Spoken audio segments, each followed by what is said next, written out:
Job के daily current news में आपका स्वागत है। डेली करंट न्यूज में आज हम आपके लिए 9 और 10 जून से जुड़ी हुई महत्वपूर्ण राष्ट्रीय और अंतर्राष्ट्रीय खबरें लेकर आए हैं जो आपकी परीक्षा के लिए उपयोगी है। आइए आज का सेशन देखें। इससे पहले हम रिकैप कर लेते हैं पिछले सेशन का। पिछले सेशन का पहला प्रश्न था, हाल ही में किसे विश्व बैंक का शिक्षा सलाहकार नियुक्त किया गया है? आंसर है रंजीत सिंह दिसाले।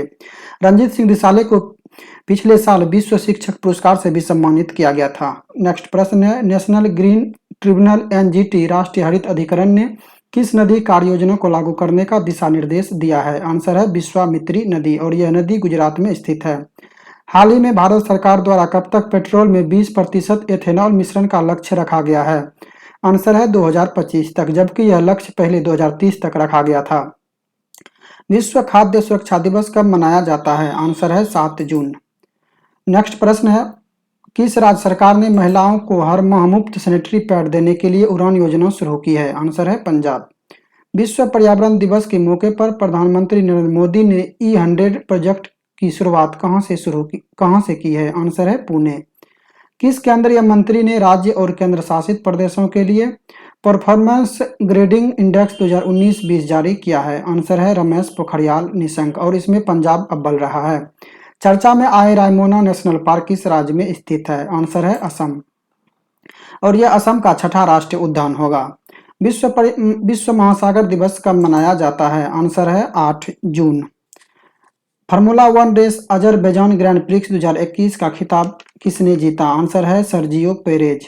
संयुक्त राष्ट्र द्वारा 2030 के एजेंडे के एक भाग के रूप में अपनाए गए 17 सतत विकास लक्ष्यों SDG 2021 में भारत की रैंक क्या है? आंसर है 117। किसे वर्ष 2021 का nature TTL photographer of the year award दिया गया? आंसर है थॉमस विजयन। ये कनाडाई नागरिक हैं लेकिन ये भारतीय मूल के हैं। नेक्स्ट प्रश्न है, CBSE ने पाठ्यक्रम में कोडिंग एवं डाटा विज्ञान विषय शुरू करने के लिए किसके साथ साझेदारी की है? आंसर है माइक्रोसॉफ्ट। नेक्स्ट प्रश्न है, किस राज्य केंद्र शासित प्रदेश ने जहां वोट वहां वैक्सीनेशन टीकाकरण अभियान लॉन्च किया है? आंसर है दिल्ली। किस राज्य सरकार के द्वारा प्राणवायु देवता पेंशन योजना शुरू किया गया है? आंसर है हरियाणा और यह पर्यावरण से संबंधित है। नेक्स्ट प्रश्न है, भारतीय रिजर्व बैंक द्वारा जारी मौद्रिक नीति समीक्षा में वित्त वर्ष 2021-22 के लिए GDP 10.5 से घटाकर कितना कर दिया गया? आंसर है 9.5%। अगला प्रश्न है, भारत में बन रही कोवैक्सीन वैक्सीन की निर्माता कौन सी कंपनी है? आंसर है बायोलॉजिकल ई।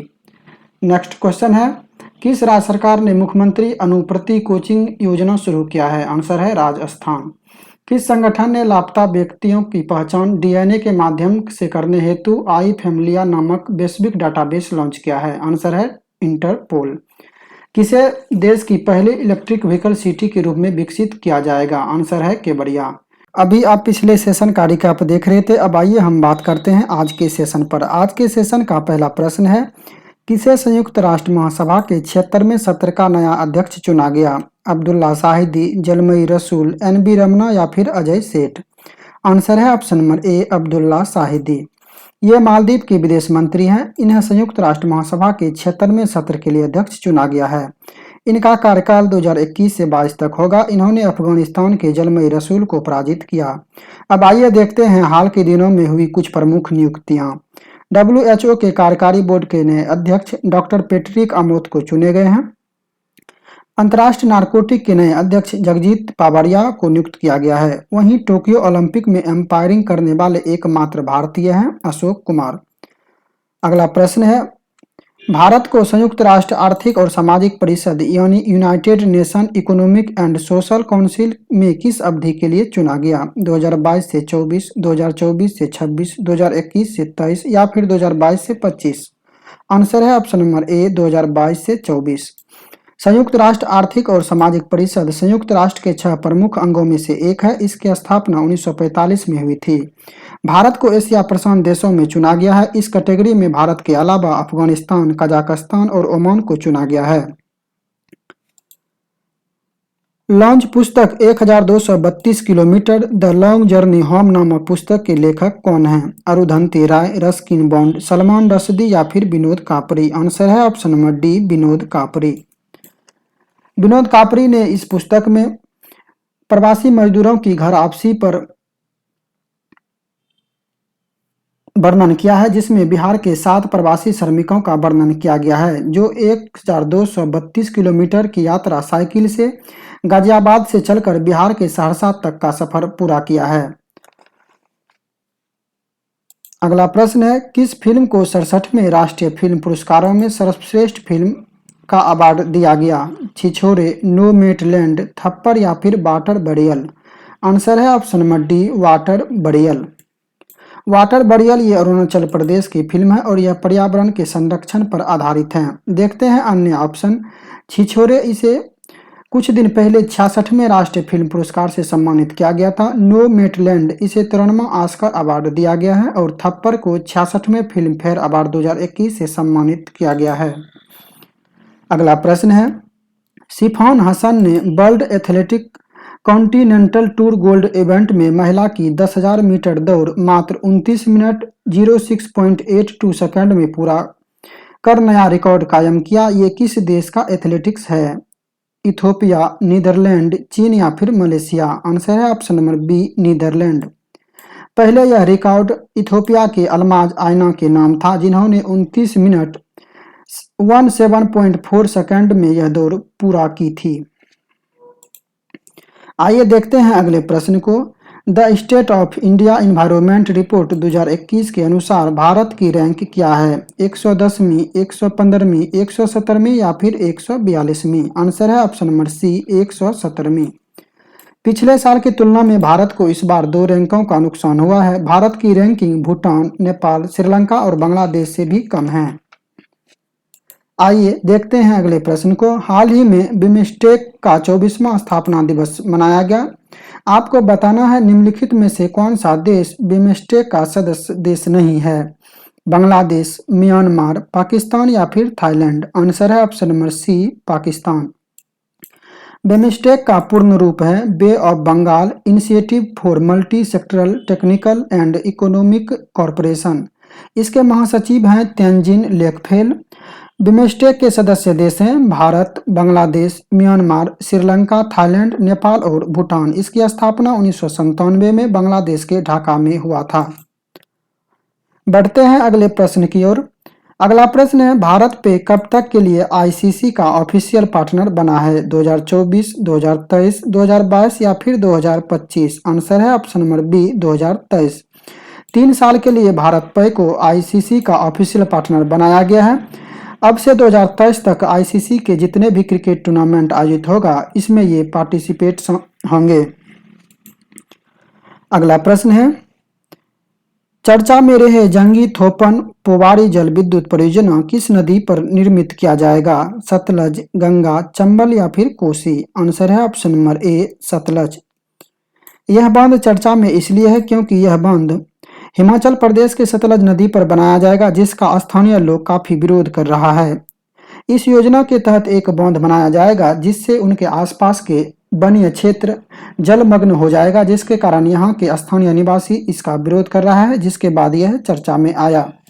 अगला प्रश्न है, महिलाओं में टीकाकरण को बढ़ावा देने के लिए किस राज्य ने स्पेशल पिंक बूथ की शुरुआत की है? गोवा, उत्तर प्रदेश, असम या फिर हरियाणा? आंसर है option number B, Uttar Pradesh. यहाँ सिर्फ महिलाओं का टीकाकरण किया जाएगा, जिसके लिए सभी जिलों में इस प्रकार की बूथ को खोला गया है। आइए देखते हैं योजना से संबंधित कुछ अन्य फैक्ट जो हाल के दिनों में विभिन्न राज्य सरकारों के द्वारा शुरू किया गया है। जहां वोट वहां वैक्सीनेशन दिल्ली सरकार के द्वारा शुरू किया गया है। प्राण वायु देवता पेंशन और वन ऑक्सीवन सेवा ये जो है हरियाणा सरकार के द्वारा शुरू किया गया है। वात्सल्य योजना ये उत्तराखंड के द्वारा शुरू किया गया है। महतारी दुलार योजना यह छत्तीसगढ़ के द्वारा शुरू किया गया है। ऑक्सीजन ऑन व्हील्स ये भी हरियाणा के द्वारा शुरू किया गया है। संजीवनी परियोजना ये भी हरियाणा के द्वारा शुरू किया गया है।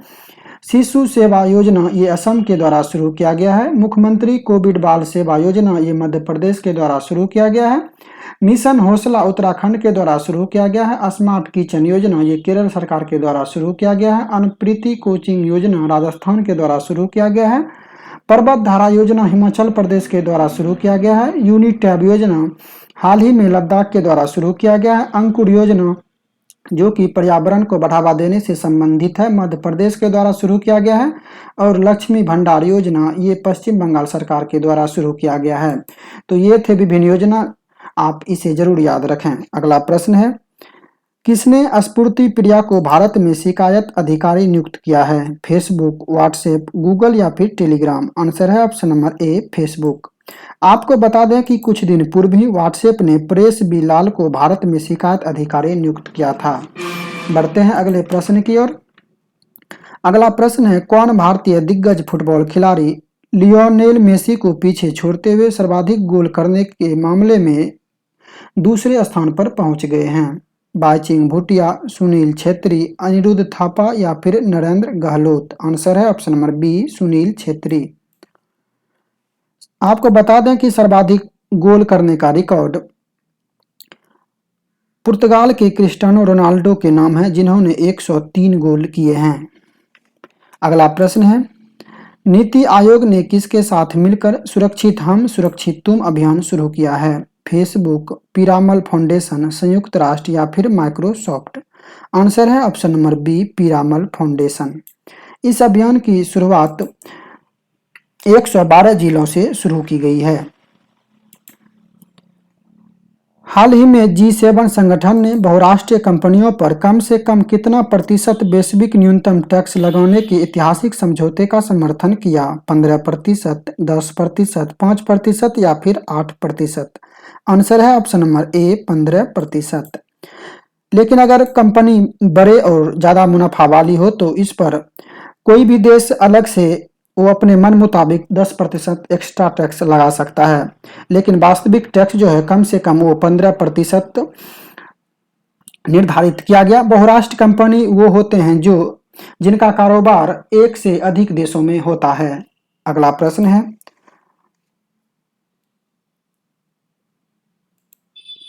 हाल ही में जारी FAO रिपोर्ट के अनुसार कुल वैश्विक फसलों का कितना प्रतिशत भाग कीटों से नष्ट हो जाता है? 20%, 30%, 40% या फिर 10%? आंसर है ऑप्शन नंबर सी, 40%। FAO यानी फूड एंड एग्रीकल्चर ऑर्गेनाइजेशन, जिसकी स्थापना 1945 में हुई थी और महानिदेशक हैं क्यू डोंगियो, हेडक्वार्टर है रोम, इटली में। बात हुई है कृषि की, तो आइए देखते हैं कृषि से संबंधित महत्वपूर्ण प्रश्न। हाल ही में केंद्र सरकार ने तिलहन और दलहन के उत्पादन को बढ़ाने के लिए बीजी मिनी किट कार्यक्रम शुरू किया है। भारत का पहला कृषि निर्यात केंद्र पुणे में स्थापित किया गया है। चर्चा में रहा बाओ धान असम से संबंधित है। खबरों में रहा DSR तकनीक धान की बुआई से संबंधित है। अगला प्रश्न है, हाल ही में महाराष्ट्र में छत्रपति शिवाजी महाराज के राज्याभिषेक को चिन्हित करने के लिए शिव राज्याभिषेक दिवस कब मनाया गया? 7 जून, 6 जून, 5 जून या फिर 4 जून? आंसर है ऑप्शन नंबर बी, 6 जून। अगला प्रश्न है, अंतर्राष्ट्रीय ऊर्जा एजेंसी द्वारा जारी विश्व ऊर्जा निवेश 2021 के अनुसार वैश्विक ऊर्जा निवेश में कुल कितने प्रतिशत वृद्धि हुई?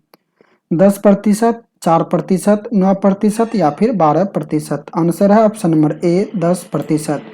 अगर कुल वृद्धि की बात की जाए तो कुल वृद्धि 1.91 ट्रिलियन डॉलर हुई है। किस राज्य के द्वारा फसलों को ओलावृष्टि से बचाने के लिए ओलावृष्टि रोधी बंदूक का परीक्षण किया है? तो ये किया गया है हिमाचल प्रदेश सरकार के द्वारा, क्योंकि गर्मियों में ओलावृष्टि से वहां के बागवान, जिसमें कि मुख्य फसल सेब और नाशपाती जैसे अन्य फसल पूरी तरह से नष्ट हो जाती है, जिसे बचाने के लिए यह प्रयोग किया गया है। आकाश में ओले बनने से रोकने के लिए गन के माध्यम से एसिटिलीन और हवा का विस्फोट मिश्रण भरकर इसे आकाश में दागा जाएगा, जो जल के बूंदों को ओला बनने से रोक देगा। तो अभी हाल ही में यह परीक्षण हिमाचल प्रदेश के द्वारा शुरू किया गया है। भारत के नए चुनाव आयुक्त कौन बने हैं? अजय सेठ, अश्वनी तिवारी, सुनील अरोरा या फिर अनूप चंद्र पांडे? आंसर है ऑप्शन नंबर डी, अनूप चंद्र पांडे। चुनाव आयोग में कुल 3 सदस्य होते हैं, एक मुख्य चुनाव आयुक्त और 2 अन्य चुनाव आयुक्त। वर्तमान में मुख्य चुनाव आयुक्त सुशील चंद्रा हैं, जबकि एक अन्य चुनाव आयुक्त राजीव कुमार हैं, जबकि तीसरा पद खाली था। अब इस पद पर अनूप चंद्र पांडे को नियुक्त किया गया है। अगर हम बात करें कि चुनाव आयोग के कार्यकाल का, तो चुनाव आयुक्त का कार्यकाल, मुख्य चुनाव आयुक्त का कार्यकाल 6 वर्ष या 65 वर्ष जो भी पहले हो, जबकि अन्य चुनाव आयुक्त का कार्यकाल 6 वर्ष या 62 वर्ष उनमें से जो भी पहले हो। चुनाव आयोग की नियुक्ति चुनाव आयुक्त की नियुक्ति राष्ट्रपति के द्वारा की जाती है और चुनाव आयोग की स्थापना 25 जनवरी 1950 को हुई थी, इसलिए हम प्रत्येक साल 25 जनवरी को राष्ट्रीय मतदाता दिवस भी मनाते हैं। अगला प्रश्न है, बिटकॉइन को वैध मुद्रा का दर्जा देने वाला विश्व का प्रथम देश कौन बन गया? अल सल्वाडोर, मलेशिया, सऊदी अरब या फिर इजराइल? आंसर है option number A, El Salvador. अभी तक कोई भी देश बिटकॉइन को किसी अन्य क्रिप्टो करेंसी को अपने देश में वैध मुद्रा घोषित नहीं किया है। भारत और थाईलैंड के बीच इंडो थाई कॉर्पेट का कौन सा संस्करण 9 से 11 जून के मध्य आयोजित किया जा रहा है? 31वां, 32वां, 34वां या फिर 35वां? आंसर है ऑप्शन नंबर ए, 31वां। इसमें भारत की ओर से स्वदेश निर्मित नौसेना अपतटीय गश्ती पोत INS सरयू भाग लेगा और यह हिंद महासागर में आयोजित किया जाएगा। अगला प्रश्न है, किस राज्य सरकार ने भारत सरकार द्वारा प्रदान किए जाने वाले भारत रत्न और पद्म पुरस्कार के तर्ज पर राज्य स्तरीय पुरस्कार दिए जाने की घोषणा की है? पश्चिम बंगाल, असम, राजस्थान या फिर बिहार? आंसर है ऑप्शन नंबर बी, असम। हाल ही में असम कैबिनेट ने भारत रत्न और पद्म पुरस्कारों की तर्ज पर असम रत्न या फिर असम रत्न पुरस्कार स्थापित करने का निर्णय लिया है। बैठक में कहा गया है कि समाज में महत्वपूर्ण योगदान देने वाले हर व्यक्ति को प्रत्येक साल असम रत्न पुरस्कार दिया जाएगा। असम रत्न के लिए 5 लाख की राशि निर्धारित की गई है, जबकि असम विभूषण के लिए 3 लाख, असम भूषण के लिए 2 लाख और असम श्री के लिए 1 लाख पुरस्कार की राशि निश्चित की गई है। अगला प्रश्न है, चर्चा में रहे समुद्री नाउट किस देश से संबंधित है? नाइजीरिया, तुर्की, बांग्लादेश या फिर चीन? आंसर है ऑप्शन नंबर बी, तुर्की।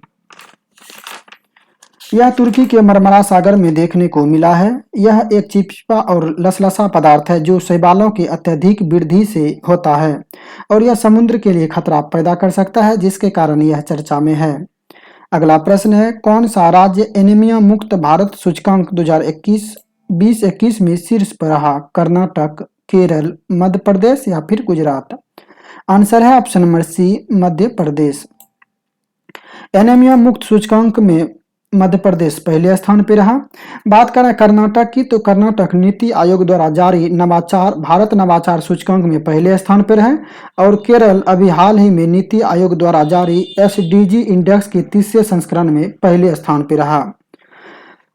अगर आपसे पूछा जाए कि एनीमिया मुक्त भारत सूचकांक किसके द्वारा जारी किया गया, तो एनीमिया मुक्त सूचकांक स्वास्थ्य और परिवार कल्याण मंत्रालय द्वारा जारी किया गया है।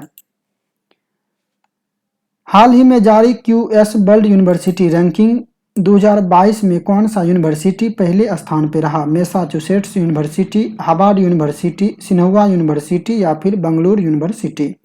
आंसर है option number A, Massachusetts university. अगर हम इसमें भारत की बात करें, तो भारत के IIT बम्बई 177वें रैंक के साथ पहले स्थान पर रहा, जबकि IIT दिल्ली को 185वां स्थान प्राप्त हुआ। कुछ दिन पहले ही centre for world university ranking जारी किया गया था, जिसमें हार्वर्ड यूनिवर्सिटी पहले स्थान पर रहा था, जबकि भारतीय संस्थानों में अहमदाबाद पहले स्थान पर रहा था। इसके पहले कुछ दिन पूर्व Times Higher Education Asia University ranking जारी की गई थी, जिसमें सिन्हुआ यूनिवर्सिटी पहले स्थान पर रहा था और भारतीय संस्थानों में IISc बेंगलुरु पहले स्थान पर रहा था। द इकोनॉमिस्ट इंटेलिजेंट यूनिट द्वारा जारी ग्लोबल लिविलिटी इंडेक्स 2021 में कौन सा शहर शीर्ष स्थान प्राप्त किया? हांगकांग, ऑकलैंड, चेन्नई या फिर मॉस्को? आंसर है option number B, Auckland. Auckland New Zealand की एक शहर है और यह विश्व भर में रहने योग्य सबसे सर्वोत्तम शहर माना गया है, इस रिपोर्ट के अनुसार। बात करें हांगकांग की, तो एक सर्वे के अनुसार हांगकांग दुनिया के सबसे महंगा शहर है, वहीं चेन्नई दुनिया के सबसे अधिक CCTV घनत्व वाला शहर है। अगर मॉस्को की बात करें, तो हाल ही में जारी टॉम इंडेक्स के अनुसार मॉस्को दुनिया का सबसे ट्रैफिक वाला शहर है? अगला प्रश्न है, कौन सा बैंक 2031-32 तक कार्बन न्यूट्रल होने का लक्ष्य रखा है? Bandhan bank, bank of India, union bank या फिर HDFC बैंक? आंसर है option number D, HDFC bank. हाल ही में बंधन बैंक के CEO चंद्रशेखर घोष को बनाए गए हैं, आप इसको भी याद रखिएगा।